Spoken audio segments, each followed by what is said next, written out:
اللہ کے حق میں حق تلفی ہے تو اللہ سے معافی مانگیں، بندوں کے حقوق میں کوتاہی ہوئی ہے تو اللہ سے بھی معافی مانگنی ہے، بندوں سے معافی مانگنی ہے، دو سے معافی مانگنی ہے، تو یہ زیادہ خطرناک مسئلہ ہو گیا۔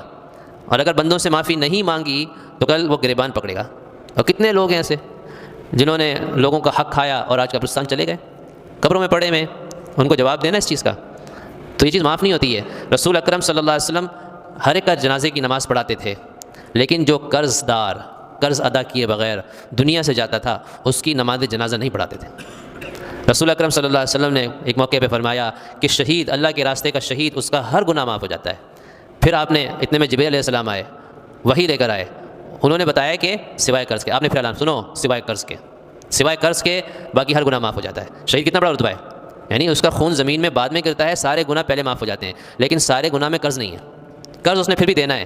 اگر وہ قرض لے کر گیا ہے تو اس نے قرض کے بارے میں قرض کا جواب دینا ہوگا، باقی گناہ معاف ہوں گے لیکن قرض کی معافی نہیں ہے۔ قیامت میں وہ قرض خواہ اس کو پکڑیں گے اور اس کے بدلے میں اس کی نیکیاں جائیں گی، کیونکہ وہاں پر پیسے تو نہیں ہوں گے۔ یہاں 1 لاکھ روپے قرض لے کر چلا گیا ہے تو وہاں اس کے پاس جیب میں 1 لاکھ تھوڑی ہوں گے، وہ تو اس کے پاس نمازیں ہیں، زکوٰۃ ہے، صدقہ خیرات ہے، اچھی باتیں ہیں۔ مثال کے طور پہ اس قسم کے درود پڑھیں، اس نے استغفار کی، کلمے پڑھے ہوئے، ذکر اذکار کیے ہوئے، یہ سب چیزیں جو ہے نا، اور صدقہ خیرات کیے ہیں، یہ سارے کے سارے اس کی نیکیاں ہوں گی، اور جتنے بھی قرض خواہ اس کے پاس آتے رہیں گے ان کو نیکیاں تقسیم کرتا رہے گا۔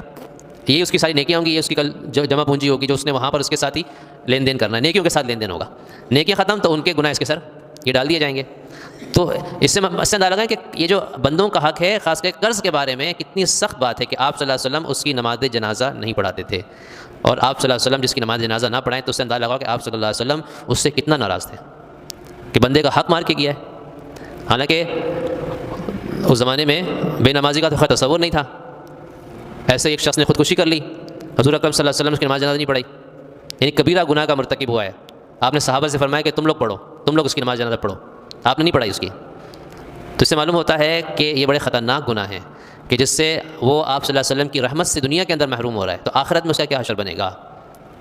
حالانکہ آپ صلی اللہ علیہ وسلم نے فرمایا کہ کوئی شخص ایسا نہیں ہے جو اس کا عمل اس کو جنت میں پہنچا دے۔ صحابہ نے پوچھا یا رسول اللہ کہ آپ کے اعمال بھی؟ آپ نے فرمایا ہاں۔